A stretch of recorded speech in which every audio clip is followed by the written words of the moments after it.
முந்திய முதல் நடு இறுதியும் மானாய் மூவரும் அருகிலர் யாவர் மற்றறிவார் பந்தனை விரலியும் நீயும் நின்னடியார் பழங்குடில் தொறும் எழுந்தருளிய பரணி செந்தளல் புரை திருமேனியுங்காட்டி திருப்பெருந்துறை உரை கோயிலுங்காட்டி அந்தணன்னாவதும் காட்டி வந்தாண்டார் ஆரமுதே பள்ளி எழுந்தருளாயே.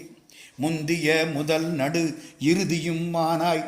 முதல்ல வந்தது தோற்றம், நடுவில் வந்தது காப்பாற்றுவது, இறுதி என்பது முடிவு. இந்த மூணு தானே வாழ்க்கையில்.